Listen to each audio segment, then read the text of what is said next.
Good afternoon. My name is Stephanie Wagner, and I'm a clinical psychologist at the Child Study Center. I specialize in treating children with disruptive behavior disorders, and I'm the co-director of our Early Childhood Clinical Service. I also direct our Parent-Child Interaction Therapy program here at the Child Study Center. I want to let you know about questions. You can submit questions at any time today by typing them into the questions pane of the control panel. That's on the right side of your screen. We will answer questions at the end of our presentation. So during today's presentation, I will be speaking more about rewards and about kind of what to do when you have questions about whether or not you should use rewards and if you have concerns about rewards. So I'll start off by going through some common parent concerns about rewards, and then I'll talk about how you can use a reward system effectively to build skills and change behavior over time. I talk to a number of parents about rewards, and oftentimes parents have a number of concerns and questions about using them. Some common concerns that I hear are that I don't want to reward my child for something he or she should already be doing. I'm concerned that if I start using rewards, my child will become dependent on rewards. I've heard that rewards ruin a child's intrinsic motivation. Rewards are fine, but they're unnatural, not the way the world works. Rewards are essentially bribing, and reward systems don't work. So I will be talking about each of these concerns one by one and giving you other perspectives and things to consider when thinking about a reward system for your family. One concern parents often express is this idea of, I don't want to reward my child for something he or she should already be doing. And this is often expressed by parents when there's a little bit of a mismatch or disconnect between what they expect a child to do and what a child is actually doing, so what their behavior actually looks like. Here it's important to keep in mind a couple things. One is there's a variety of reasons that a child may not be doing something a parents expect. Sometimes that's because a child doesn't have the behavioral skill or social emotional skill, and so there's a skill gap. Sometimes the child has a skill but isn't doing it consistently in all settings or has gotten into bad habits. And also sometimes parents' expectations can be a little unrealistic based on what the child's developmental level looks like. Regardless of reasons, that can be really frustrating when a child's not doing something they're supposed to be doing. So say you have a 5-year-old and they have tantrums at the grocery store, and you think, man, they're 5, they should be able to go to the grocery store without having a tantrum when I don't let them buy cookies or candy. And that can be a concern parents have, and why would I want to reward it? One thing to think about is that, regardless of if it's a skill deficit or a habit or parent expectations, you're really left with a choice at that point. You can either accept the problematic behavior, this is the way it is, and I'm either going to take my child and know there's going to be tantrums, or I'm going to go without my child, that wouldn't teach them skills, or I'm going to work to do things to modify their behavior over time. And when you're thinking about behavior modification, it's really important to remember that when you're building up skills or changing habits, those are going to respond best to strategies that incorporate positive reinforcement. And positive reinforcement includes things like positive attention, praise, and rewards, and those skills are really the best for building up new skills. Other things that parents often try in the past are kind of concerns like reprimands and giving corrective feedback, threatening, following through with actual punishment, and those skills don't work as well for building up new skills or habits, and they often come at a price of causing frustration in parents, frustration in children, and also kind of some risks in the parent-child relationship. So, really positive reinforcement and systems like rewards are the best way to go if you're trying to change skills or habits. Another concern I routinely hear is this idea that children will become dependent on rewards, and so it's a slippery slope once you start to reward them. This is really based on this idea that I'm rewarding one behavior and I'm going to have to reward it forever, or my child will, once they start getting rewards, start to refuse any task I give them where a reward is not offered or not provided. And obviously this would be a major concern. Here it's important to consider a couple things. One is that rewards are not something that's necessarily used long-term or over time. Really, they're only needed until skills are developed, and then when skills become routine and become habits. For example, a lot of parents use some sort of rewarding for tasks like potty training, and they may use stickers or M&Ms or different things. Well, when you have a child that's 8, 9, 10, or a teenager, you're not giving them a sticker each time they go to the bathroom. So you're doing rewards to get them over the hump and teach a skill. Once that becomes routine, kids continue it on their own. With this, it's important to keep in mind that there are some behaviors that will be needed to be rewarded longer than others, especially if the behavior or skill is hard for your child or it's more complicated. So simple tasks can be taught oftentimes quickly, but some things, like if you're trying to teach your child to get along with their brother and sister, or if you're trying to teach them to kind of accept what you say instead of arguing, sometimes those skills are a little bit harder, and you might be looking at months versus weeks. Another thing to think about with the negotiation, so this is the concern that, oh gosh, if I ask my child to do a task like clean their room, they're going to say, well, what am I going to get for that? And they're going to always be trying to negotiate for more rewards. There's some things parents can do that kind of can reduce that risk. Some can be having a really clear, proactive, and specific reward system. So when rewards are given on the fly or in response to negative child behavior and kind of promising them something if they turn it around, that tends to make children think, oh, things are negotiable and I can ask for things and that's the way it is. So parents can have a proactive system to really help cut down on negotiation and then have thoughtful responses when children ask for rewards. My message is always that rewards have to be earned, they can't be asked for. Another concern is this idea of rewards and motivation. Specifically, it comes from some research that really showed that giving people rewards lowered their intrinsic motivation for a task and made them less likely just to want to do it. And based on this research, there's been a number of books and articles that have made their way into kind of the mainstream that really caution against reward systems. So you may have seen things like against the sticker chart, punished by rewards, and other things that really discourage the use of rewards for kids. Here, it's important to keep in mind that this research that's looked at rewards and internal motivation has really studied tasks that are enjoyable for participants. So they're doing things they already liked, then they got rewarded for it, then they did it and they liked it a little less. So that doesn't always translate that well to children with problematic behavior, because oftentimes if a child's struggling with a behavior or a skill, they don't have necessarily high motivation to change it. Moreover, if you are really considering using rewards, then it's pretty likely that your child does not have a lot of their own internal motivation for that behavior, because otherwise you wouldn't be considering rewards here. The final two concerns I'm going to get into before I talk about setting up a reward system are this idea that rewards are unnatural and not the way the real world works, so they don't prepare children for kind of the future. And this is the thing that you think, well, I don't know why I want to reward my child because they have to figure out the way the real world works. Now, here it's important to think about that, first of all, there are a lot of reward examples in everyday adult life. Most of us go to work, and we go to work and we get a paycheck for going to work and performing our job. If we work hard, we might get a bonus or a promotion, and that also is a reward for our hard work. So there are plenty of examples, especially work, that really kind of highlight that rewards are something that are part of the world. There just might not be that salient to adults. The other thing to keep in mind here is that childhood is different from adulthood in a number of ways, and one of the major tasks and things parents need to do is help instill good habits in their kids so that they can continue them independently. So if rewards are a way to help establish some positive habits and prepare kids to do things on their own, then maybe it doesn't matter that, they won't be rewarded at home when they're an adult.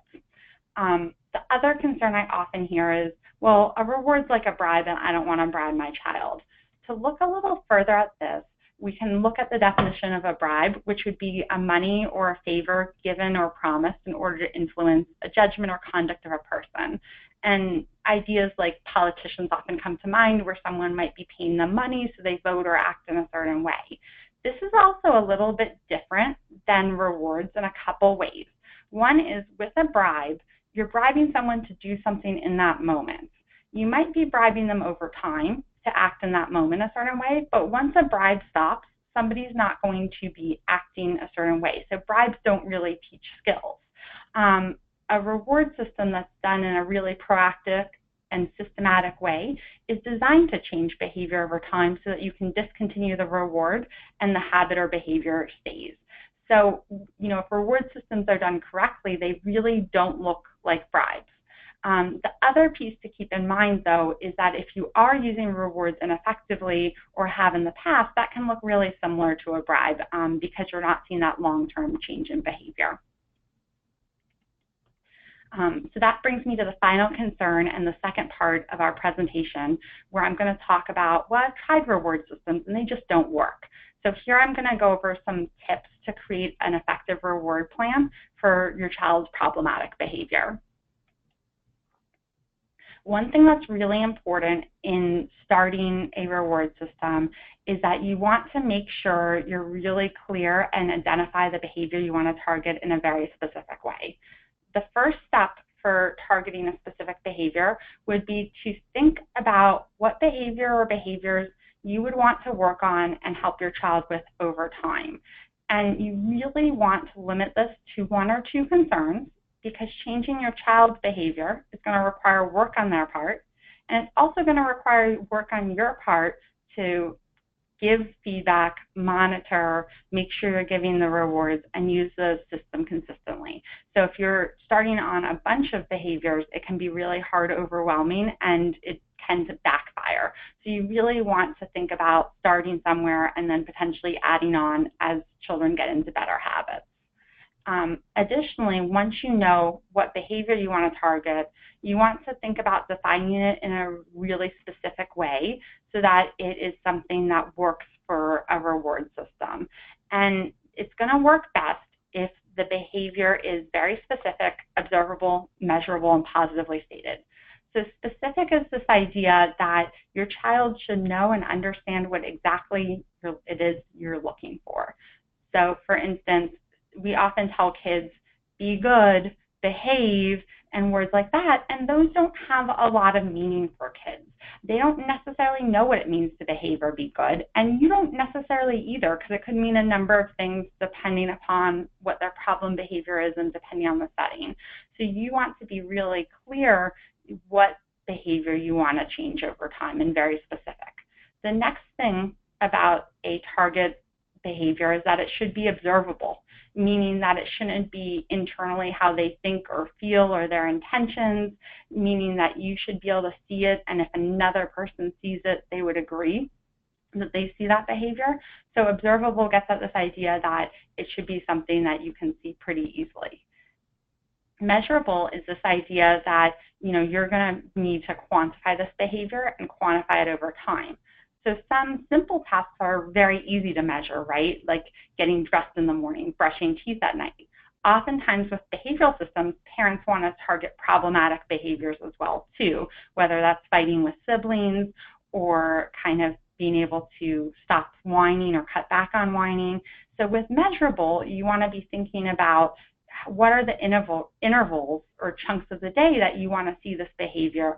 And if you're working on something like fighting with siblings or whining, you may be wanting to measure it at different parts during the day rather than a whole day without whining or a whole day without fighting with siblings. You might want to divide it into morning, afternoon, and evening or other manageable chunks so that it's measurable over time and your child has a lot of chances to practice. The last piece is that goals should be positively stated to let the child know what to do rather than what not to do. So for instance, I mentioned whining and I mentioned fighting with siblings.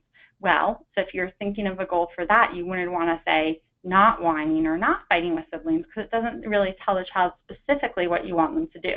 So you would be thinking, can I reward this in a positive way based on what I want to see? So for whining, it might be using an appropriate tone of voice or speaking like a big boy or girl. For fighting with siblings, it might be keeping my hands and feet to self, or it might be using kind words with brothers or sisters. And again, you want to define it in a positive way that's very clear to your child what you're expecting to see.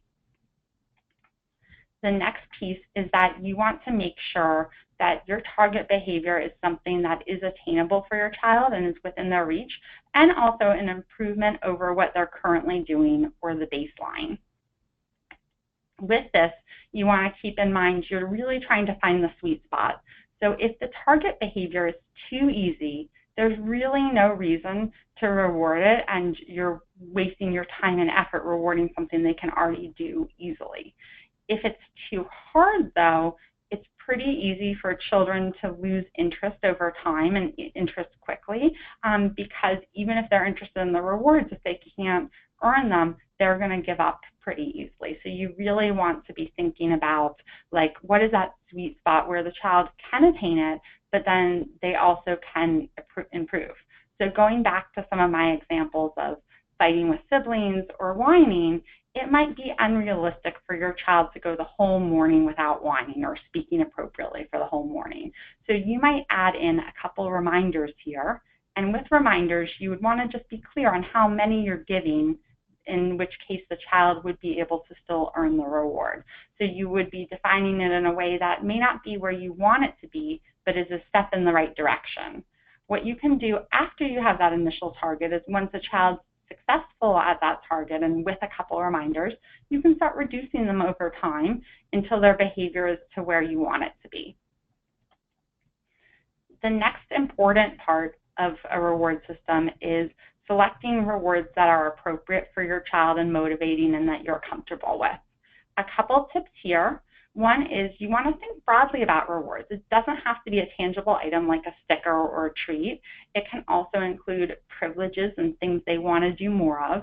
It can be activities that you do with your child or they do with others. So there's a number of different things that can constitute a reward. When thinking of rewards, you want to think about, like, well, does my child already get them for free? So for a lot of kids, screen time is really motivating. If they already have unrestricted screen time access or a lot of screen time, they may not be so motivated to earn it because they're already kind of getting it. So you want to think about rewards that include things that the child doesn't already get for free. You also want to kind of think about how long your child can go and work for something before earning a reward. In general, younger children and children who are a little bit more impulsive and have trouble waiting do best with immediate rewards or daily rewards. So they would be able to earn and cash in on their rewards the same day they earned it. Older kids can go sometimes a bit longer, and some younger kids can too, but just kind of thinking of your child and thinking about whether or not they can delay gratification and work towards something in the long term and sustain their motivation. Another thing to think about is that children, even if they like something or are motivated by something, sometimes get sick of it. So this is the concept of satiation, where they get a little full of a reward. So reward menus are really helpful because it can prevent kids from getting sick of a reward where they have several options they can pick up. It can also be a nice visual reminder where children can see the items that they can select and what they're working towards, or see a list of items that signify what they're working on. When selecting rewards, it's really helpful to talk to your child about some of the things you have in mind and get input from your child if they'd like to be able to earn that or if they have any other ideas. The other piece that's really important, especially if you have a child that likes to negotiate, is to define the rewards very clearly. So you might have some things on a reward menu that you don't want your child to earn every day. Maybe that's a special treat or staying up a little late, and that there's only certain days or certain times where you're comfortable with that. Well, those would all be things that you would state on the reward system so that there's no kind of question about what the child earns. If it's extra time, like a late bedtime or extra reading at night, you would want to define that too. So that way it's very clear to your child what it is. And then the last piece that's important is that a reward that you're offering for your child needs to be something that you do not give if your child doesn't earn it.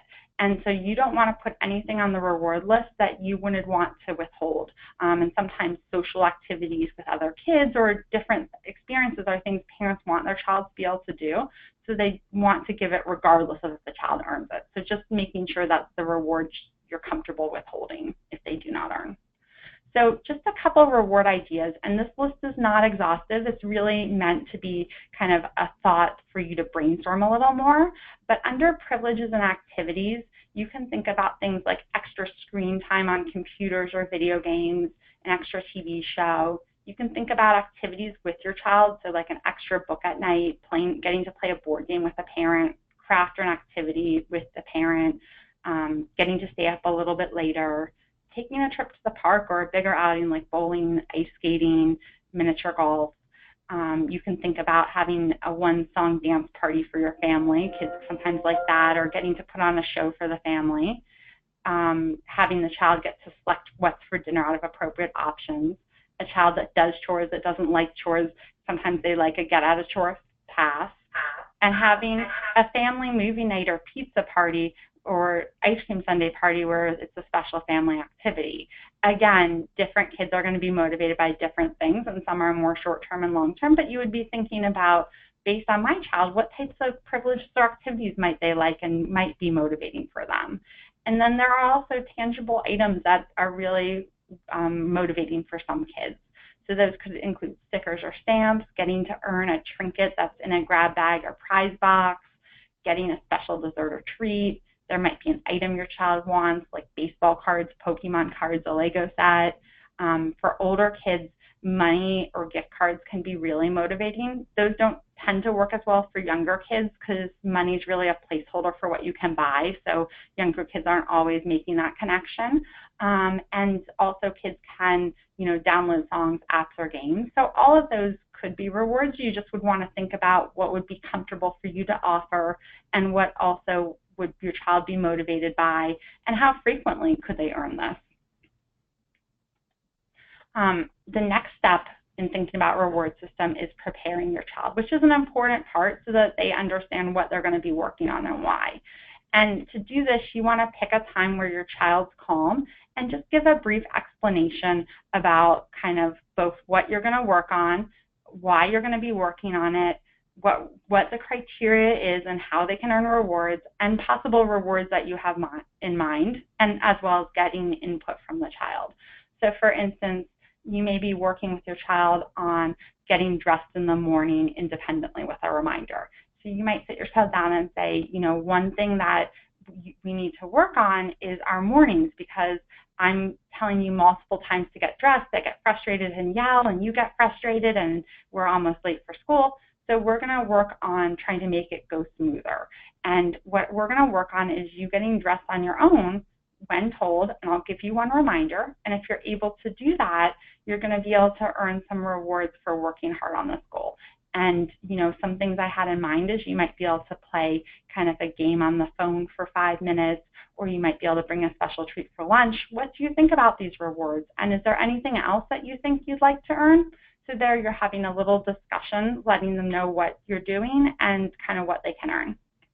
The next piece that's important is, once you start the reward system, giving feedback and monitoring progress. So for here, you want to think about giving feedback immediately after each and every opportunity to earn, and you want to make that feedback positive when your child meets the goal. So you want to say clearly what they did and that they earned. So great job getting dressed when told, you earned a pick from your reward menu. When they don't meet their goal, you still need to give feedback so that they can link their behavior to not earning a reward, but you want to keep that neutral. So I had to give you multiple reminders this morning, so you did not earn your reward for getting dressed on your own with one reminder. But again, you want to make sure that kids are getting that feedback to help link what they're doing to the reward. The next piece that's really important is progress is not linear, so progress needs to be tracked over time to determine if the reward plan is working and if changes are needed. And so progress can be tracked on a chart, on a calendar, in different ways, but you want to have a sense of, is this working?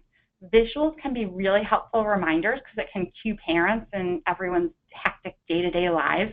Oh yeah, I need to make sure I'm giving feedback on this. Visuals are also really important, especially for young kids, and are really nice, important cues.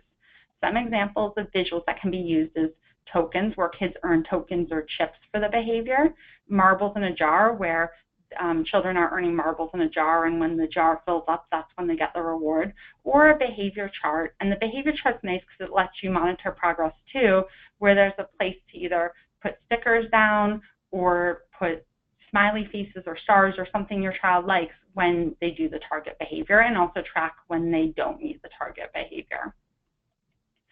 I'm going to talk briefly about some common problems that come up with rewards and how to troubleshoot.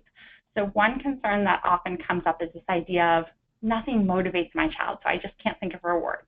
Here I would encourage you to just pay a little bit of attention over time to what your child asks for and what they choose to do or ask to do in his or her free time. Here you might consider restructuring their access to privileges if they currently get a lot of things for free. So if they get unlimited screen time, you might think of limiting it and having them get a portion for free and then earn a portion. Another concern is my child doesn't care about it. Here you want to dig a little deeper and look at the possible reasons why to address. So is the target too hard? Is it unclear? You might want to add more reminders or make the target more easy to understand. The other concern is, are rewards too far in the future or things my child gets for free? Again, if that's the case, you may want to have more immediate rewards or change rewards to things the child isn't getting for free. The next piece is, are you giving regular feedback so that your child's helping make that connection between their behavior and what they're earning? And if that's not the case, you want to think about increasing feedback and even giving feedback when they're on a way to a behavior. So, oh, you started to get dressed. If you keep this up, you'll be on your way to earning the reward. Lastly, another concern happens where parents say, oh, rewards worked for a while and then they stopped working. Here again, you want to take a closer look at possible causes. So those could be that your child's tired of the rewards and not as motivated by the reward system. There you might want to refresh your reward menu and add new rewards. Sometimes rewards stop working because the plan kind of stops when kids are doing well. Sometimes parents back off a little bit. If that's the case, you would want to restart and think about what's preventing you from being consistent. Do you need reminders in your phone? Is the plan too complicated and need to be pared down? So you would be thinking about that a little bit more. And then lastly, a child that argues when parents give feedback. Here you want to make sure you give feedback right away when you see a behavior so that you're not waiting till longer, because that's harder for children to get the link. And then you also want to be really clear that this decision is final, and you let them know during a calm time. You're not going to respond to arguing anymore. And then you want to make sure that you're not verbally responding or giving nonverbal responses when your child attempts to argue. Because when your child attempts to argue and you respond, that conversation is open, and we really want to close that conversation so your child knows this is not open for discussion. And then for kids that are very argumentative, sometimes they do well with a bonus where you work on, as a separate target behavior, accepting parent decisions. So at this time, I want to open this up for any questions.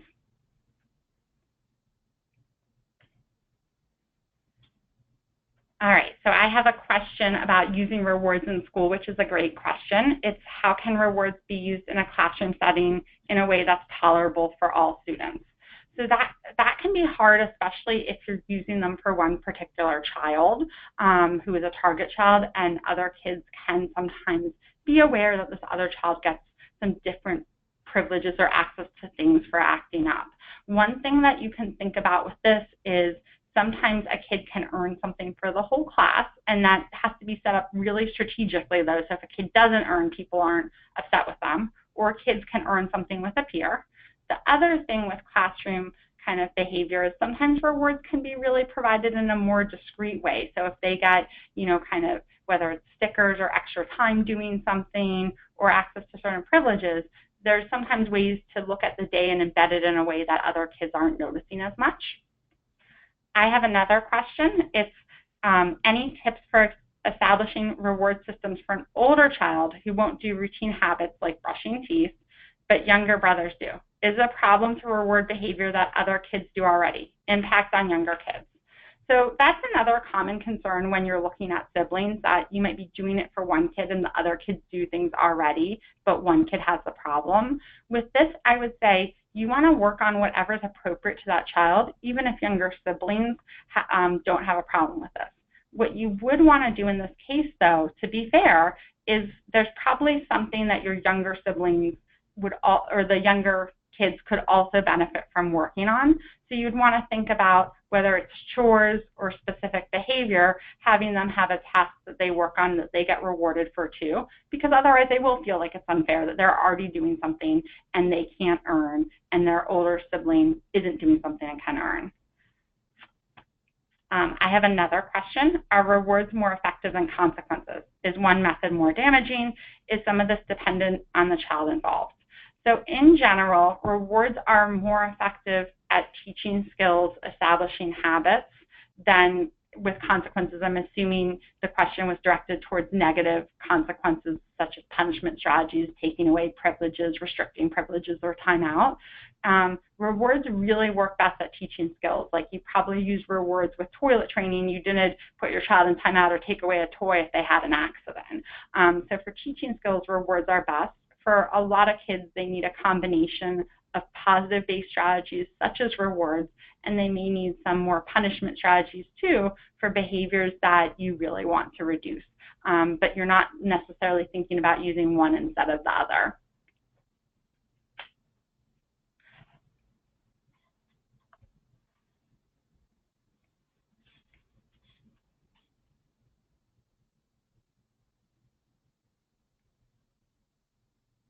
I have one final question here. The question is, what do you do about a child who is constantly negotiating if they lose the reward? How do you shut that conversation without them feeling resentful and invalidated? So one thing is, if a child is constantly not earning the reward and then negotiating, you want to look at whether your goal and the target you're working on is too hard for them.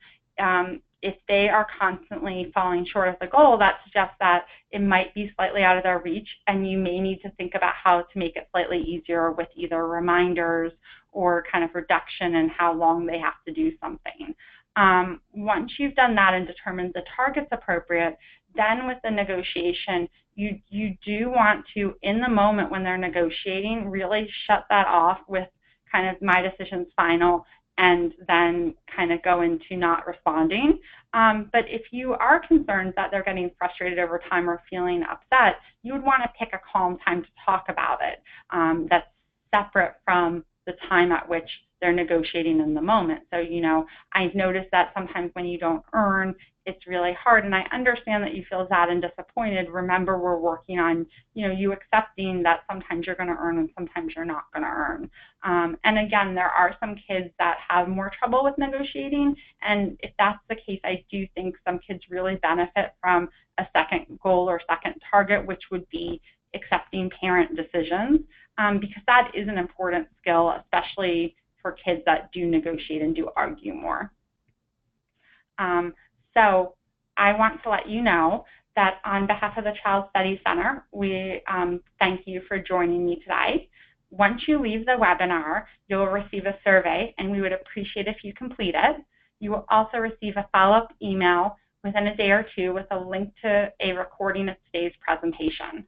We hope you can join us for our next webinar, Talking to Kids About Sexual Harassment, with Randy Proctor and Christina Leitner.